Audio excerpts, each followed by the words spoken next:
एक बार एक बहुत बड़ा बिजनेसमैन एक छोटे से गांव में जाता है। उसका प्लान होता है कि उस गांव में एक फैक्ट्री लगानी है। वो एक ऐसी जगह तक पहुंच जाता है जहां पर उसके सामने नदी होती है और उसके सामने गांव होता है। अब उसके पास में दो ऑप्शंस होते हैं। एक कि वो सड़क के रास्ते से घूम करके उस गांव तक पहुंचे, जिसमें करीब करीब 8 घंटे लगेंगे, क्योंकि डायरेक्ट कोई रास्ता नहीं है वहां तक पहुंचने का। दूसरा कि सिर्फ 20 मिनट में एक नाव में बैठ करके उस नदी को पार करके उस गांव तक पहुंच जाए। तो अपना टाइम बचाने के लिए उसने उस नाव में बैठने का डिसीजन लिया। वो नाव बहुत ही छोटी सी थी, जिसमें एक तरफ एक आदमी बैठा था जो कि नाव चला रहा था और दूसरी तरफ ये बिजनेसमैन बैठा हुआ था। तो नाव में बैठने की थोड़ी देर बाद उस बिजनेसमैन ने उस नाव वाले से पूछा, तुझे पता है तेरी नाव में कौन बैठा है? तो नाव वाले ने बड़े ही भोलेपन से कहा हाथ जोड़ करके, नहीं साहब मुझे नहीं पता आप कौन है। तो बिजनेसमैन बोला, अरे तू अखबार नहीं पढ़ता है क्या? हर दूसरे दिन मेरी फोटो आती है अखबार में। तो नाव वाला बोला, अरे साहब मुझे कहाँ पढ़ना लिखना आता है, मैं बहुत छोटा सा था जब मेरे पिताजी गुजर गए थे, तो अपने परिवार का ध्यान रखने के लिए मैं बचपन से ही काम में लग गया और तभी मेरा स्कूल छूट गया। ये सुन करके उस बिजनेसमैन ने उसका मजाक उड़ाते हुए उसको कहा, तुझे पढ़ना लिखना तक नहीं आता है, ऐसी जिंदगी का क्या फायदा?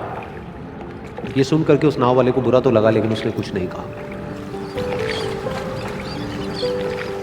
थोड़ी देर बाद वो बिजनेसमैन उस नाव वाले से बोला, अभी कुछ ही दिन बाद ये जो सामने तू जमीन देख रहा है, यहां पर मेरी एक बहुत बड़ी फैक्ट्री होगी जहां पर हमारे ब्रांड की मिनरल वाटर की बॉटल्स बनेगी। उस नाव वाले को बात समझ नहीं आई। उसने कहा, क्या बनेगा साहब?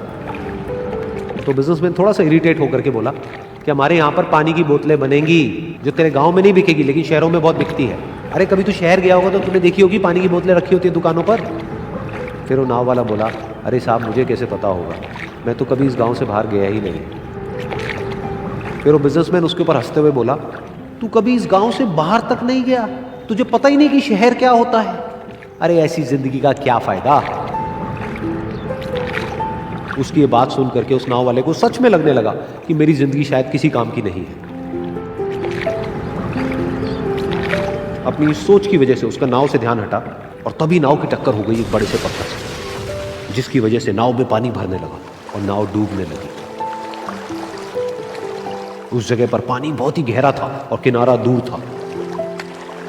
नाव वाले को समझ आ गया कि अब इस नाव को बचाने का कोई तरीका नहीं है और वो अपनी जान बचाने के लिए नदी में छलांग मारने ही वाला था।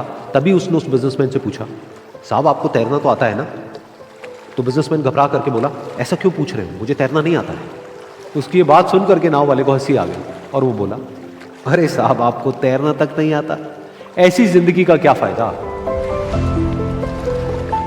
ये सुन करके उस बिजनेसमैन को अपनी गलती का एहसास हुआ और वो हाथ जोड़ करके उस नाव वाले से बोला, तुम जो कहोगे मैं तुम्हें दूंगा, बस मेरी जान बचा लो। तो उस नाव वाले ने बोला, अरे साहब आप घबराओ नहीं, मुझे सिर्फ तैरना नहीं आता है, मुझे डूबते हुए लोगों को बचाना भी आता है। आप मुझे कस के पकड़ लो, मैं आपको कुछ नहीं होने दूंगा। और फिर उस नाव वाले ने ना सिर्फ अपनी बल्कि उस बिजनेसमैन की भी जान बचाई। तो इस कहानी से हम एक बहुत बड़ी सीख ले सकते हैं कि हमें जिंदगी में कभी भी किसी का भी मजाक नहीं